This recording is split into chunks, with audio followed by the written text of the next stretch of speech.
perçoit cette alliance comme une menace. Et on part tout de suite à Pyongyang, vous le voyez, les images en direct de l'arrivée de Vladimir Poutine qui vient de descendre de son avion pour saluer le dirigeant coréen Kim Jong-un. L'accolade entre les deux leaders.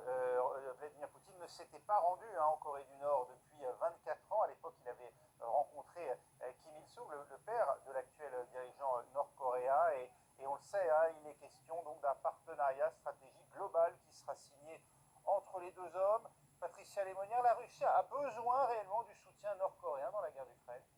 Il y a deux choses dans ce voyage. Oui, les deux ont besoin l'un de l'autre. La Russie, on le sait très bien, c'est pour faire venir tous ces obus et quelques missiles qui frappent effectivement l'Ukraine, obus dont elle a besoin, parce qu'elle en tire beaucoup, comme on le sait. Donc elle a des besoins très précis. Et sur un plan purement militaire, effectivement, la Corée du Nord a aussi besoin de la Russie dans certains matériaux et dans le domaine de la recherche, comme on l'a dit dans le sujet précédemment. Mais elle a aussi besoin de la Russie pour la nourriture. Parce qu'on le sait, le peuple nord-coréen n'arrive pas à se nourrir et des famines régulières sévissent dans ce pays. Mais au-delà de ce côté besoin commun, j'ai envie de dire, il va y avoir dans ce voyage tout un aspect faste, c'est-à-dire que ces deux leaders ont besoin de montrer au monde et à leur population qu'ils ne sont pas des bannis de la terre, au contraire. Regardez, le président de la Grande Russie vient me voir et après, en plus, il part au Vietnam, donc ça veut dire que c'est un homme qui peut voyager partout, contrairement à ce que les Occidentaux prétendent. C'est en tout cas ce que dira... Poursuivi par la CPI. Voilà, ce que prétendra les télévisions nord-coréennes.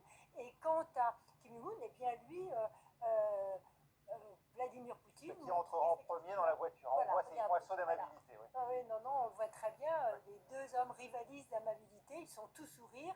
Et je pense que durant tout ce voyage, l'aspect fastuel, comme on peut le voir, avec tout ce décorum, sera aussi monté.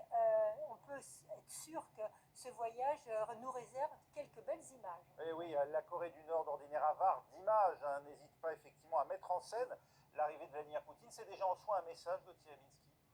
Oui, c'est un message, c'est ce que vient de dire Patricia. Ce qui est quand même étonnant, c'est que vous vous rendez compte que la grande Russie de Poutine a besoin en matière d'armement de la Corée du Nord. De munitions, notamment. Voilà. Et donc la question qui se pose aussi, c'est combien de temps la Corée du Nord est-elle capable de subvenir à quelques besoins. Ah oui, mais... Les obus, ils en ont. Les obus, ils en ont, mais enfin, c'est ce que je disais tout à l'heure, les besoins russes en termes d'obus sont colossaux. Donc là, je pense qu'il y a aussi un arrière, enfin, pas un arrière-plan, un plan politique qui est beaucoup plus important, qui est effectivement de dire, Poutine a dit, nous sommes là pour d'ailleurs combattre cet Occident agressif,